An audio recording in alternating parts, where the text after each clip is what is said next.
Kalau dari Mas Toto sendiri kan, kalau misalnya dari LSI DNJA ini kan persaingannya cukup kompetitif ya, cukup ketat ya. Sebenarnya ya apa sih yang membuat salah satu lebih unggul, salah satu saling mengejar dari satu sama lainnya?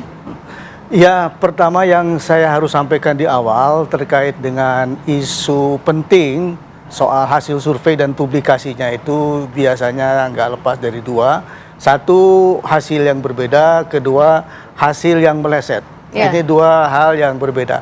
Nah, hasil yang meleset di beberapa kasus pernah terjadi dan banyak orang yang kemudian melihat itu sebagai anomali dan pembandingnya biasanya hasil KPU atau KPUD kalau untuk pilkada.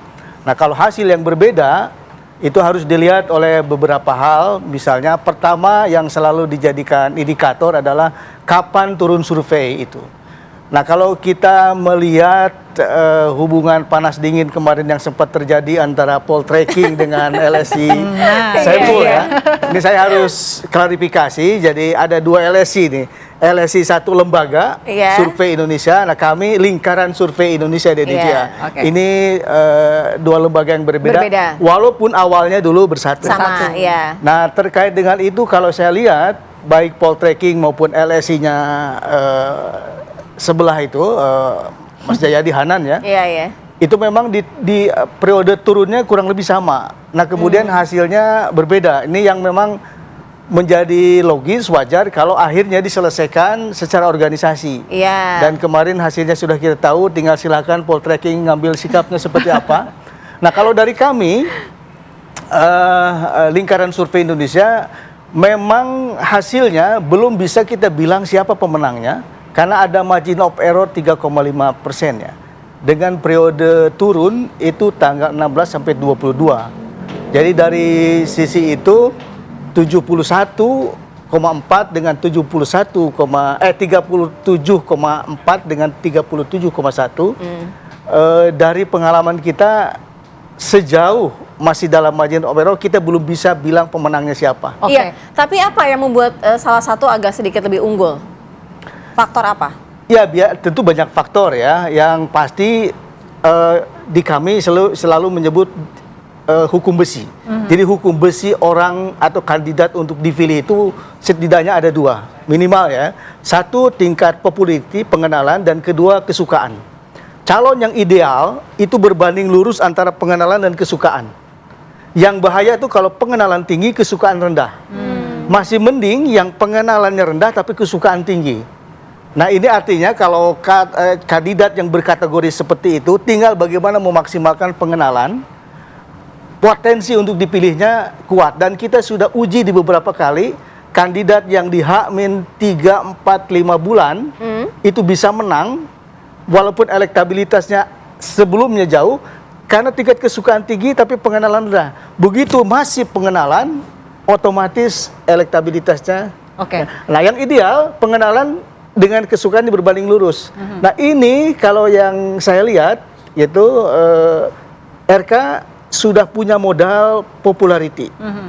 Sebaliknya Pram itu belum maksimal. Tapi kan ada wakilnya Rano Karno yang juga sama popularitasnya. Saya kira penyumbang terbesar hasil survei hari ini ada di Rano.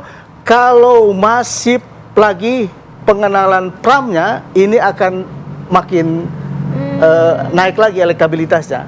Apalagi kalau kita lihat dari tren sebelumnya, saya kira warning ya yang pas itu kalau kita mau ngasih warning itu ke RK malah. Kalau dari data kita, karena ada tren kenaikan yang cukup lumayan signifikan dari duet Pram Dul ini.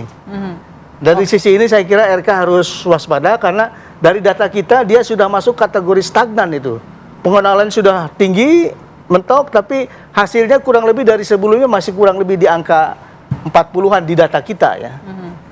Itu kira-kira yang bisa kalau kita berbicara mengenai pemilih pemula kan juga cukup banyak banget ya, masif banget. Nah, itu angka-angka mereka itu saat ini kalau terbaca dari survei LSI DNJA kemana mereka? Memang kalau kita lihat ada kecenderungan itu ke Pram Dul ketimbang ke RK Sus. Nah, memang di awal survei kita pernah di bulan Juli meskipun kompetitornya dalam bentuk simulasi kompetitornya hanya dengan Anies waktu itu dan Ahok, tapi RK cukup diminati waktu itu oleh kategori yang Gen Z itu ya. Nah, tapi belakangan kemudian saya melihat mulai ditinggalkan. Cuma yang menarik justru di soliditas para partai pendukungnya, walaupun tidak pernah berbanding lurus antara kemenangan dengan dukungan banyak partai, ini kita sudah uji beberapa kali.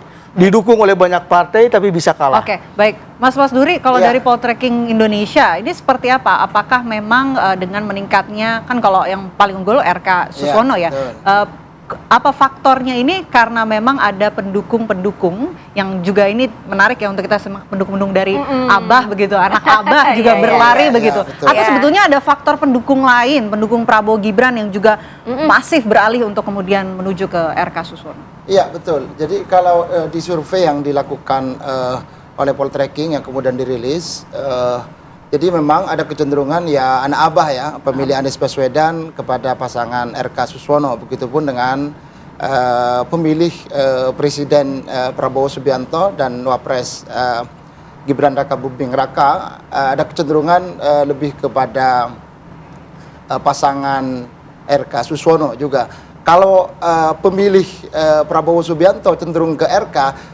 secara faktual tentu saja linear ya, garis lurus linear, ya, betul. Tapi yang menarik kan tentu kalau kemudian pemilih Anies Baswedan ternyata ada kecenderungan kepada RK Suswono. Dan ini tentu saja kalau kita tarik secara diametral terkait dengan posisi politik di Jakarta. Kalau kita tahu misalnya, saya kira dalam konteks rekam jejak perjalanan Pilkada Jakarta di 2017 lalu ya, soal Anies Ahok misalnya yang cukup kentara saingannya, saya kira itu juga jadi salah satu penjelas kenapa kemudian misalnya meskipun kemarin sempat rame soal kenapa kemudian Anies tidak bisa jadi maju sebagai calon gubernur di Jakarta, tapi secara posisi politik ya barangkali secara ideologis memang agak susah bertemu saya kira antara pemilih Anies dengan pemilih PDE yang dalam konteks Pilkada Jakarta saya kira direpresentasikan oleh Pram Rano gitu. Nah itu kemudian saya juga soal hasil survei yang di Poltreking misalnya sekarang Pram Rano di bawah RK Suswono dan tadi sempat disinggung soal bahwa jadi memang publik kita ada kecenderungan bandingkan hasil survei dengan hasil pemilu. Tapi yang perlu diingat dan diperhatikan oleh kita, survei itu kan ada rentang waktunya. Iya. Apalagi masih kurang dari 1 bulan misalnya. Tentu saja ada berbagai dinamika politik yang mungkin saja terjadi setelah itu gitu. Dan itu saya kira juga penting. Artinya untuk melihat survei yang ada di Jakarta, saya kira ya penting kita mendudukkan dalam konteks rentang waktu pengambilannya. Nah setelah itu ada dinamika apa saja, termasuk penjelas tadi soal ya barangkali ada sedikit blunder ya yang dilakukan oleh Suswono misalnya, tentu dia ada konsekuensi. Baik, baik. Kita nanti politik. akan mendalami juga ya bagaimana sebenarnya waktu sudah tinggal sedikit ya, tinggal 20 hari lah kurang lebih. Bagaimana dengan mereka meyakinkan para pemilihnya untuk memilih suaranya dan diberikan kepada mereka. Kami segera kembali usai jeda.